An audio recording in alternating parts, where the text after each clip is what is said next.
এই ঘটনার পরে মেয়েকে বাড়ি আনিবার প্রস্তাব কাহারও মুখে আসে না।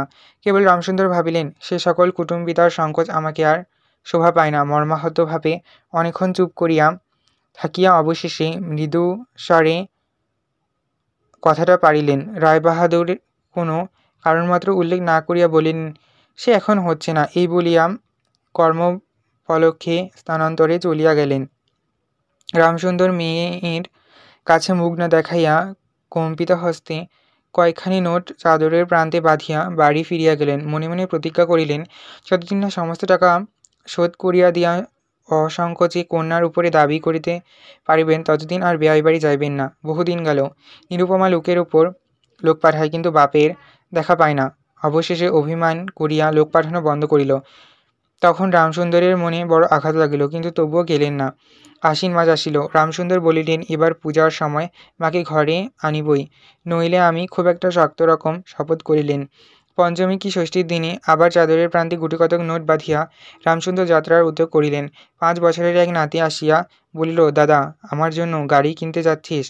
বহুদিন হইতে তাহার ঠেলাগাড়িতে চড়িয়া হাওয়া খাইবার শখ হইয়াছে, কিন্তু কিছুতেই তাহা মিটিবার উপায় হইতেছে না। 6 বছরের এক নাতনি আসিয়া সরোদনে কহিল, পূজার নিমন্ত্রণে যাইবার মতো তাহার একখানিও ভালো কাপড় নাই। রামচন্দ্র তা জানিতেন এবং সে সম্বন্ধে তামাক খাইতে খাইতে বৃদ্ধ অনেক চিন্তা করিয়াছেন। রায়বাহাদুরের বাড়ি তখন পূজার নিমন্ত্রণ হইবে, তখন তাহার বধূগণকে অতি যথাসামান্য অলঙ্কারের অনুগ্রহপাত্র দরিদ্রের মতো যাইতে হইবে। এই কথা স্মরণ করিয়া তিনি অনেক দীর্ঘনিশ্বাস ফেলিয়াছেন, কিন্তু তাহাতে তাহার ললাটের বার্ধক্যরেখা গভীরতর অঙ্কিত হওয়া ছাড়া আর কোনো ফল হয় নাই। দৈনপীড়িত গৃহের ক্রন্দনধ্বনি কানে লইয়া বৃদ্ধ তাহার বেয়াই বাড়িতে প্রবেশ করিলেন। আজ তাহার সে সংকোচ ভাব নাই।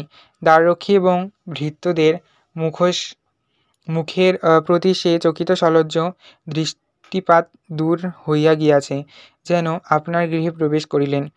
শুনিলেন রায়বাহাদুর ঘরে নাই, কিছুক্ষণ অপেক্ষা করিতে হইবে। মনের উচ্ছ্বাস সংবরণ করিতে না পারিয়া রামসুন্দর কন্যার সহিত সাক্ষাৎ করিলেন। আনন্দে দু চোখ দিয়া জল পড়িতে লাগিল। বাপও কান্দে, মেয়েও কান্দে, দুজনে কেউ আর কথা কহিতে পারে না। এমন করিয়া কিছুক্ষণ গেল। তারপরে রামসুন্দর কহিলেন, এবার তোকে নিয়ে যাচ্ছি মা, আর কোনো গোল নাই। এমন সময় রামসুন্দরের জ্যেষ্ঠ পুত্র হরমোহন তার দুটি ছোট ছেলে সঙ্গে লইয়া সহসা ঘরে প্রবেশ করিলেন। পিতাকে বলিলেন, বাবা, আমাদের তবে এবার পথে ভাসালে। রামসুন্দর সহসা অগ্নিমূর্তি হইয়া বলিলেন, তোদের জন্য কি আমি নরকগামী হব? আমাকে তোরা আমার সত্য পালন করতে দিবি না? রামসুন্দর বাড়ি বিক্রয় করিয়া বসিয়া আছেন। ছেলেরা কিছুতে না জানিতে পারে তাহার অনেক ব্যবস্থা করিয়াছেন, কিন্তু তবু তাহারা জানিয়াছে দেখিয়া তাহাদের প্রতি হঠাৎ অত্যন্ত রুষ্ট ও বিরক্ত হইয়া উঠিলেন। তাহার নাতি তাহার 2 হাঁটু সবলে জড়াইয়া ধরিয়া মুখ তুলিয়া কহিল, দাদু, আমাকে গাড়ি কিনে দিলে না? নতশী রামসুন্দরের কাছে বালক কোনো উত্তর না পাইয়া নীরুর কাছে গিয়া বলিল, পিসিমা, আমাকে একখানা গাড়ি কিনে দেবে? নিরুপমা সমস্ত ব্যাপার বুঝিতে পারিয়া কহিল, বাবা, তুমি যদি আর 1 পয়সা আমার শ্বশুরকে দাও, তাহলে আর তোমার মেয়েকে দেখতে পাবে না। এ তোমার গা ছুঁয়ে বললুম। রামসুন্দর বলিলেন, ছি মা, অমন কথা বলতে নেই। আর এ টাকাটা যদি আমি না দিতে পারি, তাহলে তোর বাপের অপমান আর তোরও অপমান। নীরু কহিল, টাকা যদি দাও তবেই অপমান। তোমার মেয়ের কি কোনো মর্যাদা নেই? আমি কি কেবল একটা টাকার থলে? যতক্ষণ টাকা আছে ততক্ষণ আমার দাম। না বাবা, এ টাকা দিয়ে তুমি আমাকে অপমান করো না। তাছাড়া আমার স্বামী তো এ টাকা চান না। রামসুন্দর কহিলেন, তাহলে তোমাকে যেতে দেবে না মা? নিরুপমা কহিল, না দেয় তো কী করবে বলো? তুমিও আর নিয়ে যেতে চেও না। রামসুন্দর কম্পিত হস্তে নোট বাঁধা চাদরটি কাঁধে তুলিয়া আবার চোরের মতো সকলের দৃষ্টি এড়াইয়া বাড়ি ফিরিয়া গেলেন। কিন্তু রামসুন্দর এই যে টাকা আনিয়াছিলেন এবং কন্যার নিষেধে সে টাকা না দিয়াই চলিয়া গিয়াছেন, সে কথা গোপন রহিল না। কোনো স্বভাব কৌতূহলী দ্বার লগ্ন কর্ণদাসী নীরুর শাশুড়িকে এই খবর দিল। শুনিয়া তাহার আর আক্রোশের সীমা রহিল না। নিরুপমার পক্ষে তাহার শ্বশুর বাড়ি শরসজ্জা হইয়া উঠিল। এদিকে তাহার স্বামী বিবাহের অল্পদিন পরেই ডেপুটি ম্যাজিস্ট্রেট হইয়া দেশান্তরে চলিয়া গিয়াছেন, এবং পাছে সংসর্গ দোষে হীনতা শিক্ষা হয়, এই ওজরে সম্প্রতি বাপের বাড়ির আত্মীয়দের সহিত নীরুর সাক্ষাৎকার সম্পূর্ণ নিষিদ্ধ হইয়াছে। এই সময় নীরুর একটা গুরুতর পীড়া হইল, কিন্তু সেজন্য তাহার শাশুড়িকে সম্পূর্ণ দোষ দেয়া যায় না। শরীরের প্রতি সে অত্যন্ত অবহেলা করিত। কার্তিক মাসের হিমের সময় সমস্ত রাত মাথার দরজা খোলা, শীতের সময় গায়ে কাপড় নাই, আহারের নিয়ম নেই। দাসীরা যখন মাঝে মাঝে খাবার আনিতে ভুলিয়া যাইত, তখন যে তাহাদের একবার মুখ খুলিয়া স্মরণ করাইয়া দেওয়া, তাহাও সে করিত না। সে যে পরের ঘরের দাসদাসী এবং কর্তাগৃহিণীদের অনুগ্রহের উপর নির্ভর করিয়া বাস করিতেছে, এই সংস্কার তাহার মনে বদ্ধমূল হইয়াছিল। কিন্তু এরূপ ভাবটাও শাশুড়ির সহ্য হইত না। যদি আহারের প্রতি বধূ কোনো অবহেলা দেখিতেন, তবে শাশুড়ি বলিতেন, নবাবের বাড়ির মেয়ে কিনা, গরিবের ঘরের অন্ন ওর মুখে রোচে না।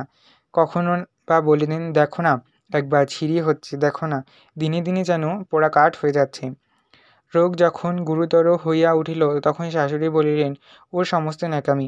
অবশেষে একদিন নীরু সবিনয় শাশুড়িকে বলিলেন, বাবাকে আর আমার ভাইদের একবার দেখব মা। শাশুড়ি বললেন, কেবল বাপের বাড়ি যাইবার ছল। কেহ বলিলেন, বিশ্বাস করিবে না। যেদিন সন্ধ্যার সময় নীরুর শ্বাস উপস্থিত হইল, সেই দিন প্রথম ডাক্তার দেখিল এবং সেই দিন ডাক্তারের দেখা শেষ হইল। বাড়ির বড় বউ মরিয়াছে। খুব ধুম করিয়া অন্ত্যেষ্টিক্রিয়া সম্পন্ন হইল।